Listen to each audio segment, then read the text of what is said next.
Welcome to Chromaticus. Today we're going to walk through the process of composing a piece of music in the E Phrygian mode, and if you watched the last video on the Dorian mode, we're going to use modal progressions again, which are fairly simple. Also, if you're a guitar player, there is a tab version for you to follow along with, as this could easily be a song played on guitar with a band. All these techniques apply to any style of music or instrumentation. Alright, let's take a listen first and then we'll walk through it.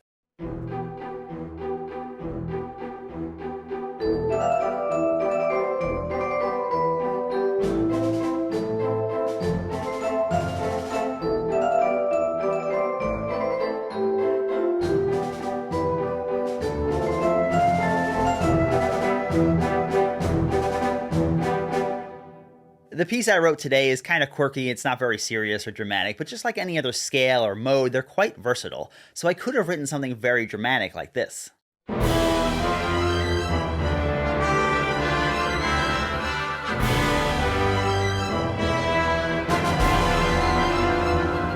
But that's a lesson for another day, because today we're learning about modal progressions. Just like last time, we need to know two things. What is the characteristic note of the mode, and what are the options for chords? If you look at the modal progression chart, you'll see that the characteristic note of the Phrygian mode is the flat second degree. And whether you're using triads or seventh chords, you only have one tonic chord. The cadence chords, which contain the characteristic note as a chord tone, may precede the tonic chord. Using these cadence chords is how you sound the color of the mode, because the tonic chord, E minor or E minor 7 in this case, doesn't tell us that the mode is Phrygian, it just tells us that it's some type of minor key. But the cadence chords have that defining flat second degree as a chord tone. And the unlabeled chords, which can be called non-tonic or approach chords, can, you guessed it, approach the cadence chords. The diminished chord is an avoid chord in modal music. The G7 and C major 7 can be treated as avoid chords because it's really easy to accidentally cadence out of Phrygian and right back into C major.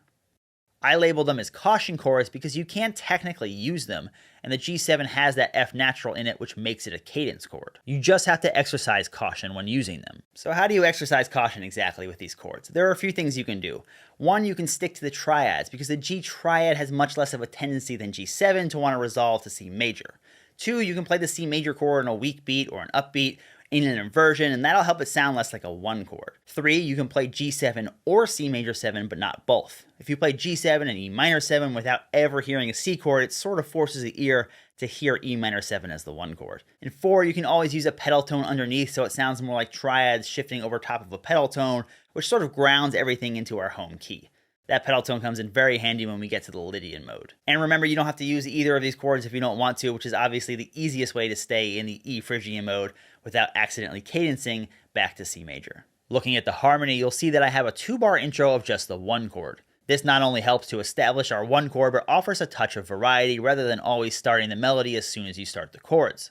The melody comes in here, and we have 2 bars of E minor, then A minor, which is an approach chord, approaching the F, which is a cadence chord, and then cadences to E minor in bar 7. Then I have another A minor and an E minor again. The final cadence is actually 2 cadence chords in a row, D minor and F, cadencing back to E minor. There really aren't any rules that say you can never have 2 cadence chords in a row, and I happen to think it's a nice sound. If you didn't watch the Dorian episode, I want to reiterate, it's not common for composers to go writing 8, 12, 15 bars of chords in a row and then go back and write a melody. Typically they're written together back and forth as you go. I just did it this way to show you how the modal progressions work, strictly as an educational tool. Now let's check out that melody. The melody I kept super simple. I wrote this little triplet idea, and then I just sequenced it downward within the key. That's called a tonal sequence. After that, I wanted the rhythmic energy to slow down a bit because, well, frankly, it just needed it. Too much rhythmic action for too long can get kind of draining. So I wrote this secondary idea.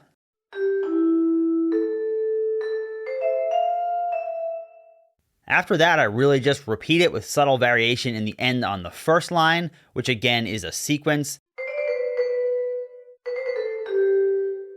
And I did the same thing with the secondary idea going into the very end.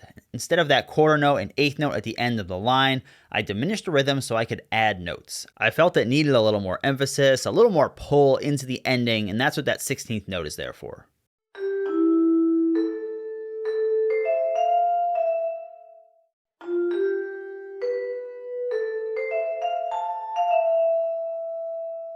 Also, in the ending of the harmony and percussion, I added a little triplet idea to sort of imitate the triplets in the melody. Imitation in different voices and instruments like that is another great way to help keep the music connected and cohesive. Let's listen one more time.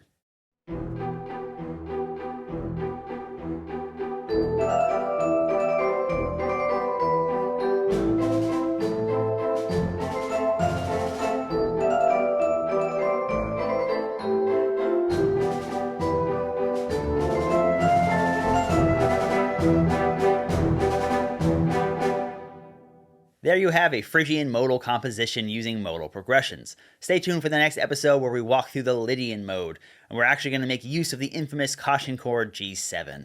Alright, thanks for watching. See you next time.